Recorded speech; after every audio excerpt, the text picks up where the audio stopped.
It is the year 2024, and an indie game called Planet Centauri launched its very first version with an amazing 130k wishlists. The developer had done everything right. He built an audience, he got the page in shape, and he hit publish. 9 months later, a journalist reported that Steam had never sent a single notification email to any of those people. Not a single one. And the developer had no idea. Yeah, I know, that's an extreme case, but the principle behind it is something every indie game developer needs to understand. Your Steam launch window is shorter, more fragile, and harder to recover from than almost anyone tells you. And most of the decisions that determine whether it works, you make before you ever hit publish. Today, I'm walking you through the 5 mistakes that kill your launch window. Some of them happen weeks before launch, and one of them you can trigger by accident just by updating a single field in Steamworks. At the end, I'll also give you a 48-hour checklist so none of this happens to your game. Let's go!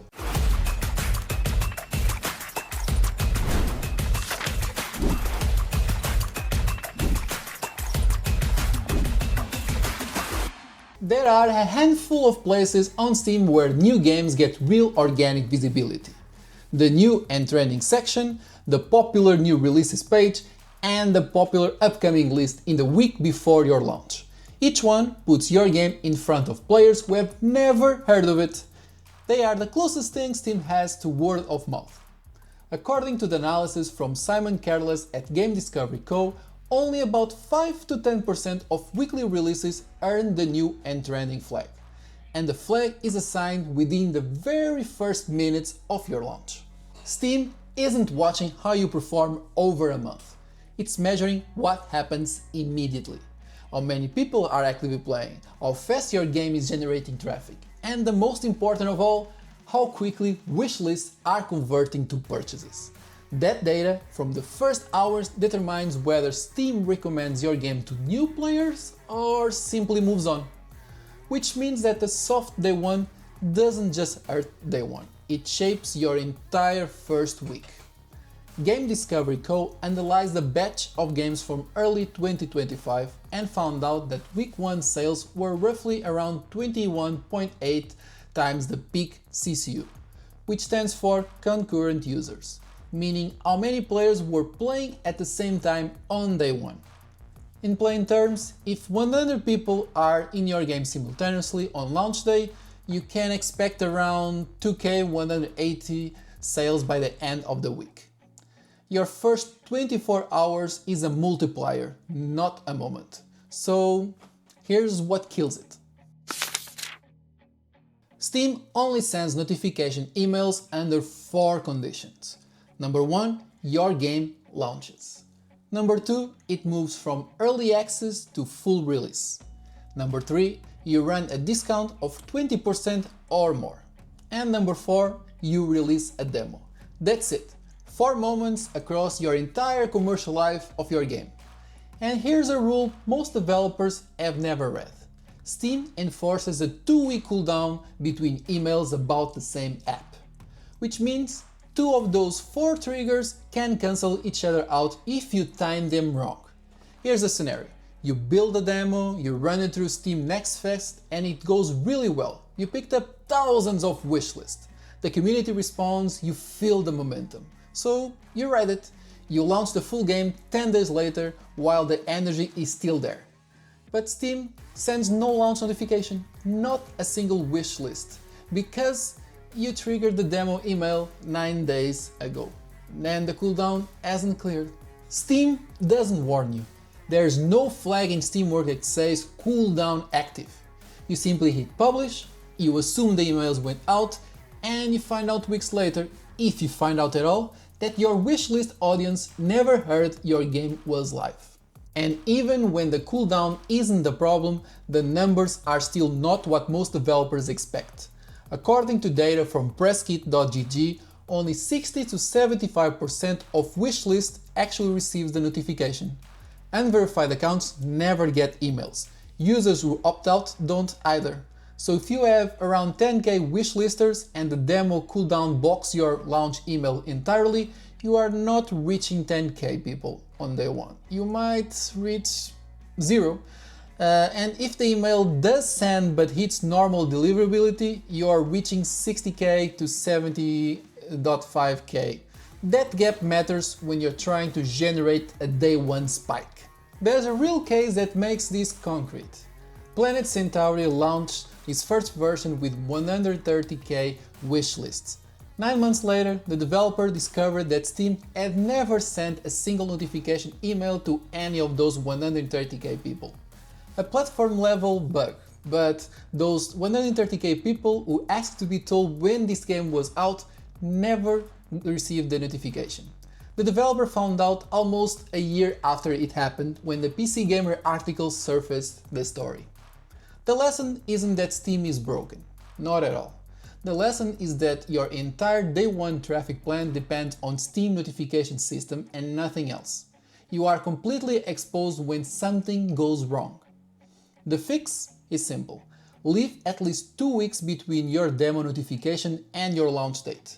And build a secondary outreach channel, Discord, an email list, or even through social media, that you can control directly.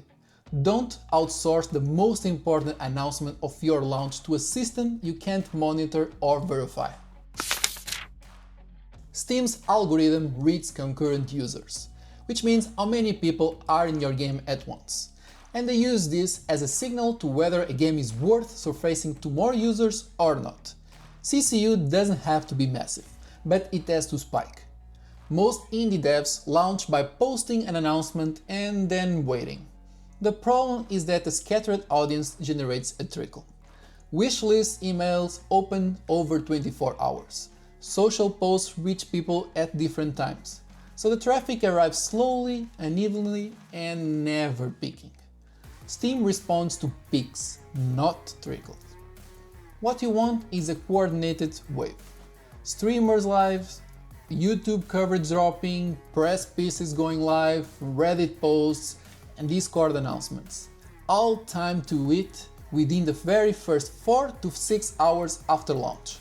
It is not to manipulate the algorithm, but because concentrated attention in a short window creates a CCU peak, and the CCU peak is what Steam reads as a signal that something is worth showing to more people. If you have 10 people who plan to cover your game, please coordinate them. Give them the assets in advance. Tell them your launch window and ask them to go live in the very first 6 hours. This is free. It costs a few emails and a shared doc, but it can make a big difference. It will make a difference between earning the new and trending flag or not. Most developers burn everything on launch day and go quiet on day 2. No more social media posts, the community engagement drops, and there are no more streams. And that's exactly when some of your most important conversions are happening. Game discovery code data shows that for better performing games, the peak concurrent player count actually arrives 2.5 days after launch, not on day 1. Your wishlist email sends on day 1, but the players who open that email, think about it, decide to buy, download, and actually start playing. They are spread across 48 hours or more. New and trending isn't a one-time snapshot, it's a rolling signal. If you go quiet on day 2, you are signaling to Steam that the momentum has stopped, even when the actual player interest hasn't. Stay active, keep posting, keep engaging with your community. Have a day 2 plan draft before you hit publish. Not improvise the morning after, because you'll be exhausted and too reactive to do it well. There is a Steam visibility feature that most developers don't know exists until they have already lost access to it.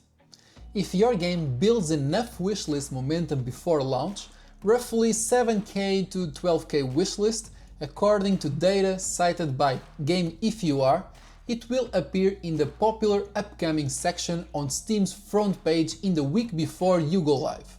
That's free front page real estate available to any game that earns it. But it's tied directly to the release date you set in Steamworks.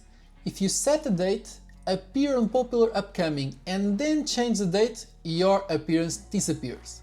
And when you actually launch later, you don't get it back. Valve's system doesn't reset it. The popular upcoming appearance is a one-time window and you burned it. During a Steam sale, player behavior shifts fundamentally. They are not browsing for new, full-priced games. They are hunting for discounts on games they already know. Their wishlist value temporarily drops.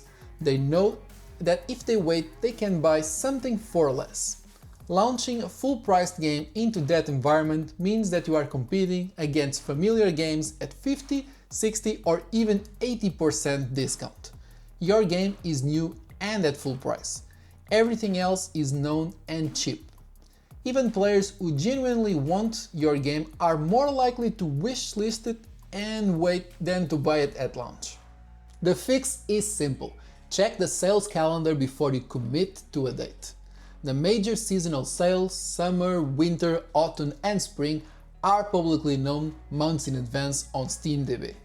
If your target date falls inside a sale window or within 2 weeks before, move it.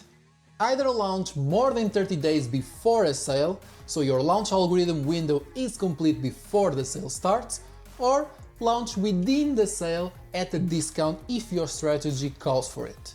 What you do not want is to be in the gap, too new to have organic momentum and too full price to compete with everything being discounted around you. Here's your 48-hour launch window checklist. Work through this before you set your go live date. Number 1. The email clearance check. When did you last trigger a sale, a demo or a discount notification? Count 14 days forward from that date. If that window overlaps your launch, either move your launch or build a direct outreach campaign from day 1 through Discord or your own email list. Do not assume Steam will fill the gap. Number 2. The traffic coordination brief. Make a list of every creator, streamer or journalist who plans to cover your game. Send them the assets, give them a specific launch window and ask them to go live within the very first 6 hours. Put this into a shared doc, not a memory. Number 3. The 48-hour content calendar. Write your community posts, social updates and Discord messages for both day 1 and day 2 before you launch, not after. You will not have the energy or the clarity to do it well once you are watching the dashboard. Number 4. The date commitment rule. Only set your Steamworks release date when you are within 30 days and confident. Before that, coming soon. If you have already set a date and need to move it, do it once, as early as possible and do not move it again. Number 5. The Steam calendar check. Open steamdb.info and look at the next 90 days. Does your launch date fall inside a major sale or within 2 weeks before one? If yes, move it. The sale calendar is public. There is no excuse for accidentally launching into one. Every single item on that list is a pre-launch decision. No more development, no more money. 30 minutes of planning done before you hit publish.